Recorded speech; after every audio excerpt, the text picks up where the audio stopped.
Hello दोस्तों, welcome to come back my channel Chhatrapal Vashishtha motivational. दोस्तों, हर रोज आप चैनल के माध्यम से कुछ ना कुछ नया देख रहे हैं और आज का दिन मेरे लिए तो बहुत ही खास है, क्योंकि आज मेरे बीच में वो हस्ती बैठी हुई है जो हर समय आपके विद्यालय के लिए एक नींव का काम करती है, एक धुरी का काम करती है और एक जो है भरत जैसे और राम जैसे, भगवान राम के लिए जो भरत और लक्ष्मण जैसे कार्य किया करते थे, ऐसे जो विद्यालय के लिए एक मजबूत कंधे के रूप में कार्य करती हैं, इनके लिए मैं तहे दिल से हार्दिक धन्यवाद देता हूं। इनके लिए जितने भी मेरे अंदर विचार आए उतने ही कम है, क्योंकि दुनिया में कोई भी ऐसी शक्ति नहीं है जो खुद ब खुद आगे बढ़ जाए, जो खुद ब खुद आगे निकल जाए। यहाँ तक पहुंचाने का आप सबका और मेरे इन भाइयों का ही एक सजग प्रयास है, जो अपने पूर्ण समर्पण के साथ यहाँ तक पहुंचा रहे हैं। और साथ ही आप देख रहे हैं कि खाना तो हम खा ही रहे हैं और मैं ये चाहता हूँ परमात्मा से कि ऐसे ही हम बैठ करके ग्रुप में खाना खाते रहे, इतना ही अच्छा है इसलिए बना रहे। धर्मेंद्र सर को जो आप देख रहे हैं, उनका अध्ययन भी यहीं से रहा और एक बेहद ही अच्छे शिक्षक के रूप में विद्यालय में रह करके सेवा दे रहे हैं। राकेश सर भी यहीं से अध्ययन प्राप्त किए और इस समय वाइस प्रिंसिपल सीट को जो है संभाल रहे हैं, सुशोभित कर रहे हैं। और योगेंद्र सर को जो आप देख रहे हैं, गुन्नौर से हैं, हाई करते हुए आपको दिखाई दे रहे हैं। केमिस्ट्री सब्जेक्ट के लिए इन्होंने एक महती बड़ी भूमिका निभाई है, काफी अच्छा प्रदर्शन इनका रहा है। 98, 96, 99 तक खूब मार्क्स पहुंचते हैं इनके। तो ये सब अध्यापक बंधुओं के द्वारा ही संभव है, अकेली कोई शक्ति जो है यहाँ तक नहीं पहुंच सकती। तो योगेंद्र सर। जी सर, क्या हाल चाल है सर? बहुत बढ़िया सर, बहुत अच्छा महसूस कर रहे हैं आज हम इस पीटीएम को कर महसूस तो कर रहे हैं, साथ ही मैं ये चाह रहा हूँ कि बच्चों में जिस प्रकार से आप प्रवेश कर जाते हैं, बच्चों के लिए आप जिस प्रकार से दिन रात मेहनत करके उनको जो है तैयार करा लेते हैं। लास्ट ईयर ही मैंने देखा कि केमिस्ट्री सब्जेक्ट में आपके 98, 97, 99 और ऑलमोस्ट जो है 20 बच्चे ऐसे थे 12th क्लास में जो 90 एबव थे।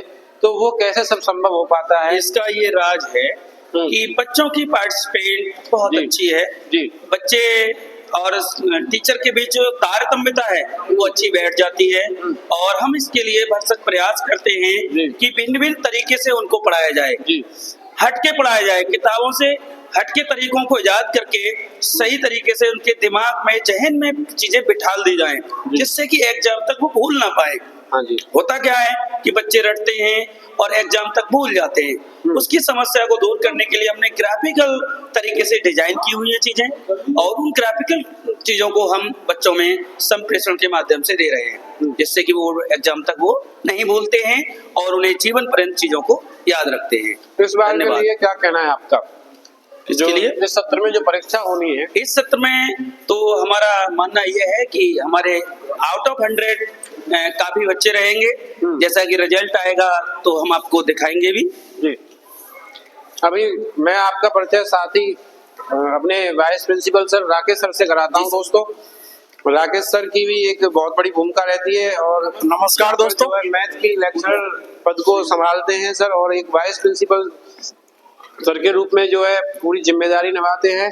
तो सर, मैथ में जो हाईएस्ट जो मार्क्स रहे लास्ट ईयर वो कितने थे? दर्शकों को पिछली बार 99 तो हाई स्कूल में रहा जी और 95 से ऊपर हमारे जो बच्चे थे हाई स्कूल में जी, वो शायद 17 या 18 बच्चे थे जी 95 से ऊपर। और जो मैक्सिमम स्कोर रहा था वो 99 रहा था हाई स्कूल का।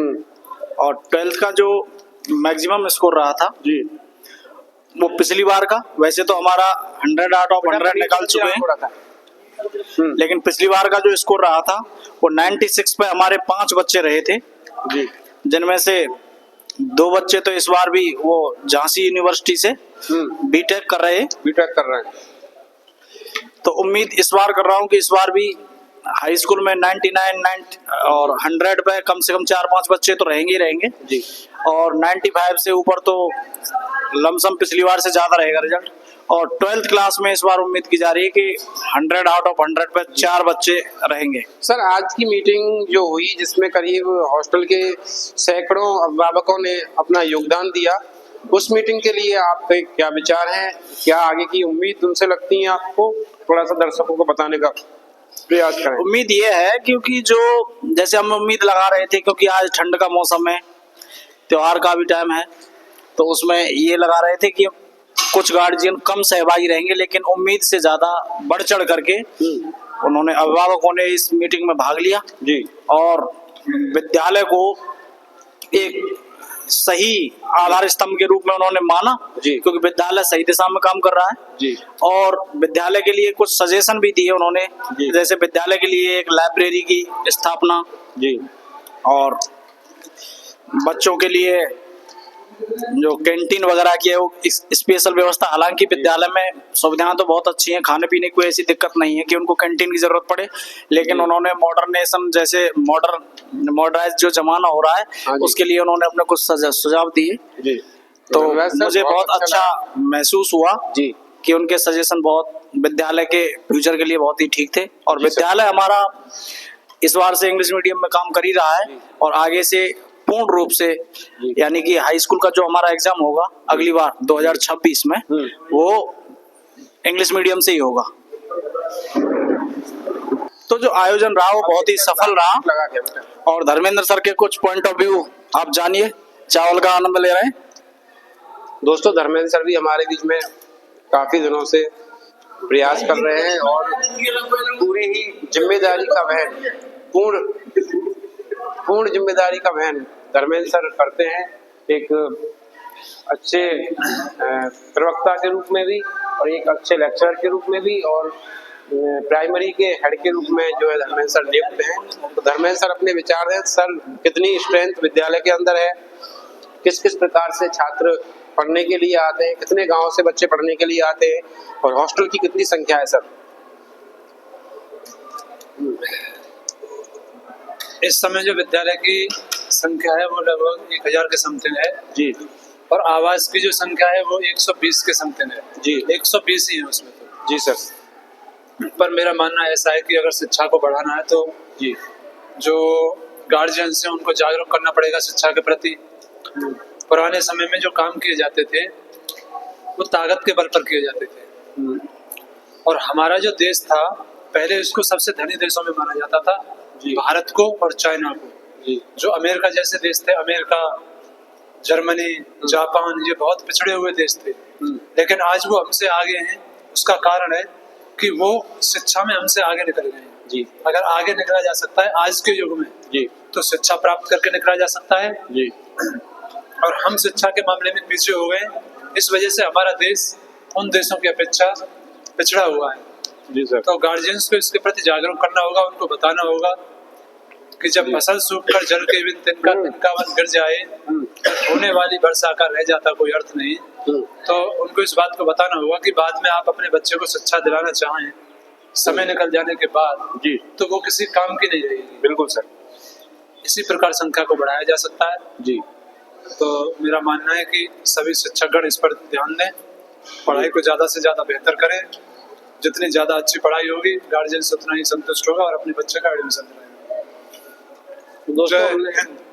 दोस्तों हमने आपका परिचय कराया और अगर आपको वीडियो अच्छी लगी हो तो लाइक, सब्सक्राइब, शेयर करें और कमेंट में हमको आगे के एपिसोड के लिए अपने विचार और दें।